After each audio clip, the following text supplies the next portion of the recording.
Seperti penggalan postingan di awal yang saya tampilkan, jadi di video kali ini saya akan coba membahas mengenai beberapa faktor yang saling terkait yang mungkin saja dapat membuat usaha budidaya ikan menggunakan sistem bioflok dapat mengalami kegagalan, dan juga kita akan membahas bagaimana prospek usaha budidaya ikan sistem bioflok ke depannya. Saya berharap jika kalian menemukan video ini, simak dan nonton video ini sampai habis, karena mungkin dengan menonton video ini kalian dapat berpikir kembali sebelum benar-benar memulai usaha budidaya ikan dengan sistem bioflok. Budidaya ikan menggunakan sistem bioflok mulai dikembangkan di Indonesia pada tahun 2014, dan memang dalam 2 tahun terakhir tren budidaya ikan dengan sistem bioflok semakin banyak diminati oleh para pelaku pembudidaya. Kebanyakan alasan mereka yang ingin mencoba sistem bioflok ialah dikarenakan banyaknya keunggulan yang ditawarkan, seperti bisa hemat air, hemat lahan, hemat pakan, dan lainnya. Selain itu juga, hasil panen yang diperoleh dengan sistem bioflok jauh lebih banyak dan lebih cepat ketimbang sistem konvensional tambak ataupun kolam tanah. Akan tetapi, ketika sudah mencoba dan menjalankan budidaya dengan sistem bioflok, ternyata ekspektasi yang diimpikan bisa panen dengan untung yang banyak tak seindah yang diharapkan. Kegagalan dan kegagalan terus terjadi, dan pada akhirnya banyak sekali orang yang memilih untuk meninggalkan sistem ini dan pindah ke metode budidaya yang lain, atau bahkan ada yang memilih berhenti usaha budidaya ikan karena lelah dan tidak menguntungkan. Berikut ini adalah beberapa faktor utama yang mungkin saja membuat usaha budidaya ikan dengan sistem bioflok bisa menjadi gagal. Minimnya pengetahuan dasar tentang sistem bioflok.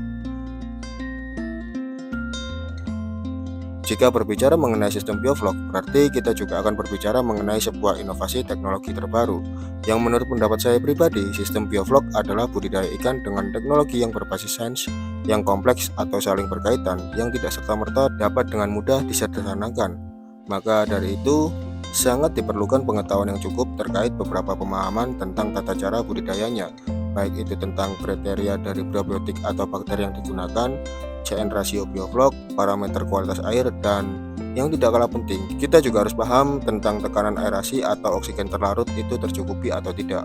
Nah, pengetahuan inilah yang nantinya akan kita gunakan sebagai pedoman dalam menjalankan usaha kegiatan budidaya ikan dengan sistem bioflok.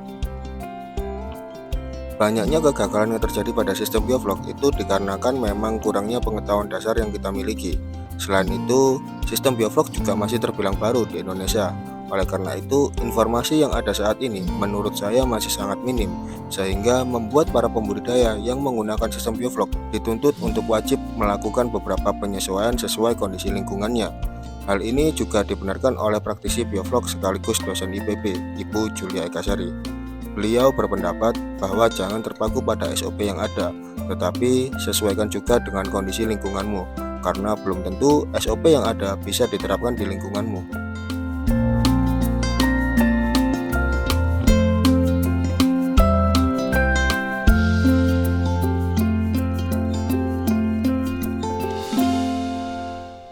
Terus kemudian yang kedua adalah penggunaan pakan yang tidak tepat. Harga pakan pabrikan saat ini memang bisa dikatakan cukup mahal, yang terkadang membuat para pembudidaya berpikir untuk menggunakan atau membuat pakan alternatif itu sendiri, dengan harapan dapat menekan biaya pakan. Akan tetapi, penggunaan pakan alternatif untuk budidaya ikan dengan sistem bioflok saya rasa tidak dianjurkan, karena memang kita sudah mendapatkan pakan tambahan alternatif dari hasil penguraian daur ulang limbah oleh bakteri. Selain itu, penggunaan pakan alternatif juga dapat membuat resiko kegagalan menjadi lebih besar, dikarenakan bakteri tidak bekerja secara maksimal. Misalnya, ketika kita menggunakan pakan dari daun, ingat, setiap daun atau tumbuhan memiliki kandungan antioksidan yang dapat membunuh bakteri, maka otomatis bakteri yang kita tebar akan mengalami kematian. Kemudian, saat ini banyak sekali kampanye atau ajakan menggunakan pakan alternatif dengan cara mix atau mencampur bahan baku seperti pakan yang sudah ada di pasaran, atau biasa disebut dengan pakan mandiri. Jika kita cuma sekilas membandingkan dengan harga, mungkin memang terasa lebih murah untuk menggunakan pakan mandiri. Akan tetapi, jika kita melihat dari kandungan formula gizi untuk kebutuhan ikan, bagi saya sedikit lebih murah ketika kita menggunakan pakan pabrikan, karena formula produk yang mereka ciptakan telah melalui banyak riset dari berbagai tes uji coba yang dilakukan oleh pabrik tersebut yang memang sudah terbukti kualitasnya.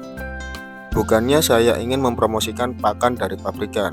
Daripada saya menjelaskan panjang, kalian bisa cek screenshot yang saya bagikan ini. Namun, jika memang ada yang berhasil membuat pakan mandiri dan sudah lolos uji lab, bukan berarti cocok untuk kita gunakan juga, karena seperti yang saya jelaskan, perlu untuk kita melakukan beberapa analisa terlebih dahulu apakah hasilnya bagus atau tidak, dan itu pun tidak cukup untuk dilakukan 1-2 siklus panen saja. Dan tentunya, jika kita masih abu-abu terhadap ilmu bioflok, maka penggunaan pakan mandiri juga tidak dianjurkan bagi kita yang masih belajar. Kemudian, penggunaan kandungan protein dalam pakan juga sedikit banyak dapat mempengaruhi proses budidaya. Akan tetapi, pengaruh ini lebih condong ke arah biaya operasional serta kualitas air dan masa pertumbuhan ikan itu sendiri. Memang, jika menggunakan protein tinggi, ikan akan lebih cepat besar. Akan tetapi, pakan dengan protein tinggi harganya jauh lebih mahal, serta penggunaan pakan protein tinggi juga dapat membuat kualitas air kolam kita cepat rusak. Namun, jika kita memakai protein rendah, ikan juga akan lama tumbuh besarnya. Maka dari itu, saran saya agar penggunaan pakan dapat optimal dan efisien, kalian bisa gunakan trik pakan protein menurun. Faktor yang ketiga adalah faktor pemasaran. Dari kedua faktor yang sudah saya jelaskan, mungkin faktor inilah yang akan menjadi permasalahan klimaks yang dihadapi oleh setiap pembudidaya ikan. Karena tidak mungkin semua pembudidaya ikan pernah kuliah di jurusan ilmu bisnis manajemen ataupun ilmu marketing ya.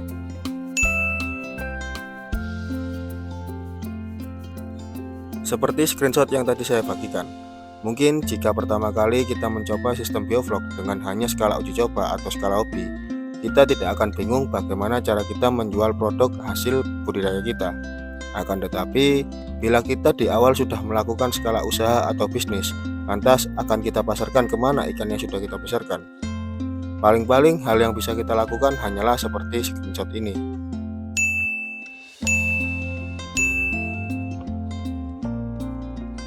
Dan pada akhirnya akan seperti ini.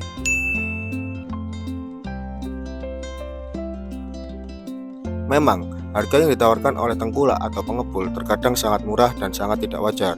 Akan tetapi, begitulah sistem dagang. Semua orang juga pasti ingin mencari barang semurah mungkin agar ketika akan dijual kembali bisa mendapatkan untung yang lebih. Mereka juga tidak mau tahu berapa biaya operasional dan bagaimana sistem budidaya yang kita lakukan, karena hukum pasar hanya tahu jika ikan tetaplah ikan. Ada sebuah pepatah mengatakan, kamu akan dihargai di tempat yang tepat, dan pepatah itu sangat menggambarkan bagaimana cara kita untuk memasarkan hasil panen kita. Sebelum memulai budidaya ikan menggunakan sistem bioflok, ada baiknya kalian cari tahu terlebih dahulu harga ikan di lingkunganmu atau di daerahmu. Karena budidaya sistem bioflok ini operasionalnya memang sedikit lebih banyak daripada budidaya konvensional. Akan tetapi, kualitas hasil panen yang didapat jauh lebih baik daripada budidaya sistem tambak atau konvensional. Menurut saya, usaha sistem bioflok sangat cocok jika diterapkan di area-area perkotaan atau pinggiran kota yang memang daya beli masyarakatnya lebih tinggi ketimbang daerah pedesaan. Terlebih lagi, terkadang konsumen di daerah perkotaan lebih memilih kualitas ketimbang kuantitas yang bisa membuat kita dapat bersaing harga. Namun, jika lokasi budidaya ikan dengan sistem bioflok ini dilakukan di daerah pedesaan yang tingkat daya belinya rendah, maka dipastikan kita tidak akan mampu memasarkan hasil panen sesuai yang diharapkan. Karena perlu kalian ingat, sumber protein hewani tidak hanya dari ikan, bisa itu berupa ayam, bebek, daging sapi, telur, dan lain-lain. Dan lebih parahnya, jika lokasi budidaya sistem bioflok ini di dekat daerah tambak atau konvensional, maka pasti kita tidak akan mampu bersaing melawan harga dari hasil panen konvensional, karena biaya produksinya jauh lebih sedikit ketimbang sistem bioflok. Tips terbaik dalam memasarkan budidaya ikan sistem bioflok adalah dengan cara membangun pasar sendiri ke konsumen secara langsung, dengan melalui berbagai trik pendekatan tentang keunggulan produk hasil panen kita. Selain itu, bisa juga melalui inovasi produk olahan. Walaupun memang akan sedikit menambah pekerjaan, akan tetapi keuntungan yang kita dapat jauh lebih banyak. Lalu, bagaimana prospek usaha budidaya ikan sistem bioflok ini ke depannya? Jika berbicara budidaya ikan dengan skala usaha, berarti yang pertama yang harus kita pikirkan ialah tempat atau lahan produksinya cukup untuk memenuhi permintaan pasar. Jika kita tidak mampu menyediakannya, maka jangan coba-coba untuk menjadikan usaha budidaya sebagai sumber penghasilan utama. Budidaya ikan dengan sistem bioflok menurut saya masih bisa dikategorikan usaha yang berpotensi baik karena rata-rata angka BCR-nya atau benefit cost ratio-nya itu juga bagus. Artinya, dengan pengelolaan yang benar, maka usaha ini memiliki potensi besar untuk bisa mendapatkan untung dengan berbagai catatan. Karena tidak ada usaha di dunia ini yang tidak memiliki resiko. Untuk itu, dibutuhkan pengelolaan dan strategi yang benar ketika menjalankan usaha yang kita geluti. Seperti halnya di Arlang Farm, kendala yang kami hadapi saat ini ialah modal untuk pengembangan kapasitas produksi. Lalu, apa yang kita lakukan sambil menunggu modal kita cukup? Sebelumnya, perlu kalian tahu, jika usaha budidaya ikan di Arlang Farm ini tidak dikelola oleh pribadi atau oleh satu orang, melainkan oleh sekumpulan kelompok Karang Taruna. Nah, cita-cita kami adalah membuat Arlang Farm ini sebagai pelopor sentra kegiatan urban farming di wilayah perkotaan yang mampu membuat sebuah usaha yang dikelola secara mandiri dari hulu hingga hilir, mulai dari produksi, pengolahan, hingga distribusi pemasaran, sehingga kegiatan yang kami lakukan dapat memberdayakan masyarakat sekitar. Jadi langkah terbaik dan paling tepat yang bisa kami lakukan ialah terus menabung sedikit demi sedikit pemasukan yang kami peroleh untuk modal pengembangan, serta kami juga terus tetap belajar. Ya, belajar berbudidaya ikan yang baik, belajar membangun super tim yang kuat, dan belajar membangun super brand untuk produk dari usaha budidaya kami agar layak untuk dipasarkan. Sehingga ketika modal sudah terkumpul untuk melakukan pengembangan, kami sudah memiliki alur usaha yang jelas dan terukur.